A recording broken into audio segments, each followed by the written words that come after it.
Assalamualaikum warahmatullahi wabarakatuh. We are from Group 5 and the members are Arfan Yunisa, Andrian Saputra, and Darian Zala. Today we will present the material about metaphor. The definition of metaphor is a figure of speech in which a word or phrase is applied to an object or action to which it is not literally applicable, such as an object, activities, or idea that is used as a symbol of something else. Here are some examples of metaphor. First, the classroom was a zoo.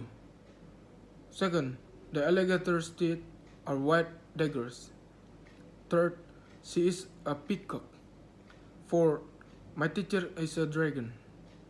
Five, Mary's eyes were fireflies.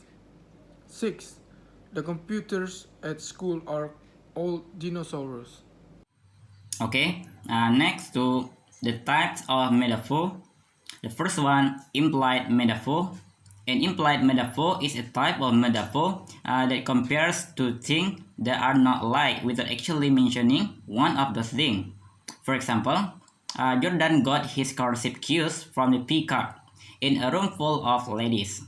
Jordan simply fans his feathers.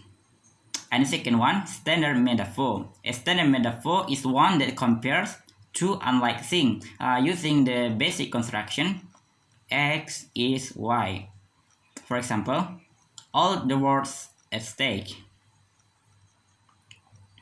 Next, visual metaphor.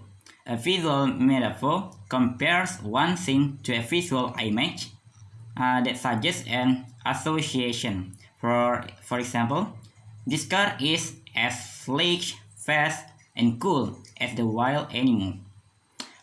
And then extended metaphor.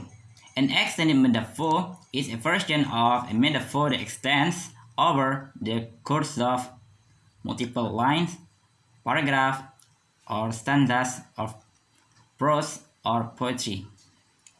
For instance, William Shakespeare, Romeo and Juliet. Once Shakespeare establishes the term of his initial metaphor, Juliet is the sun. He elaborates on the qualities of the sun and extends its function: arise, fade, and kill the envious moon. Okay, the next one is function of metaphor. According to G.G.A. Moyet on his book Metaphor and Truth, a Liberal Approach in 1993, metaphors can have different functions in various contexts of human communication. The first one is emotive function. That means a metaphor serves to express and transfer emotional attitudes. Striking example of the emotive function of metaphor are metaphorical terms of abuse or praise. The example like beast or angel. And the second is persuasive function. A metaphor serves to persuade the audience with respect to a course of action or a point of view. Example of this function can we usually find in political and commercial propaganda. The last one is cognitive function. It serves to express cognitive insight. Metaphors with cognitive function abound, or we usually find in philosophy, criticism, the humanities, or even in science. Whether the cognitive function is really an independent function of metaphor, it has been a matter of debate of centuries. Many philosophers have been argue that even when metaphors seem to express cognitive content, they are basically employed to evoke a vivid, expressive picture of the relevant state of affairs. In other words, metaphors were basically considered to be vehicles of emotion or persuasion, detrimental to the progress of knowledge. Next, the difference between metaphor and simile. Similes are a type of metaphor because metaphor is a general term to describe a comparison that is often poetic. Similes have two more specific attributes that make them a subset of metaphor. First, assembly use like or as. This is the most basic requirement of assembly and is an easy one to notice.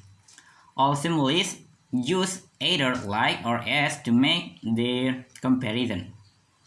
And then, assembly is often more obvious than metaphor. Similes are relatively more obvious compared to metaphor because of their use of like or as. Those two words act as flags to indicate to readers that the comparison is a simile. Okay, the last one is how to come up with a metaphor.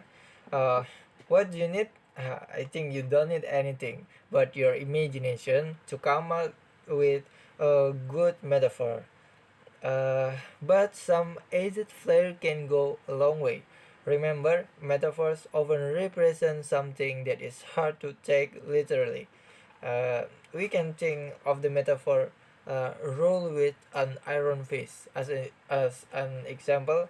Outside of the Game of Thrones world, it would be difficult to find someone with an iron fist or a hand made of iron. But we are still able to interpret maybe that's mean someone who is hard and heavy-handed on governance. And the next tip from me is when you are coming up with your own metaphor, stick to concepts that people are familiar with but wouldn't necessarily associate with a person. The last is the next time you think you want to write something, you could use some energy. Try giving it a jolt with a well-crafted metaphor. It's sure to be a lightning bolt for your writing. Uh, that's all from us. Thank you for your attention.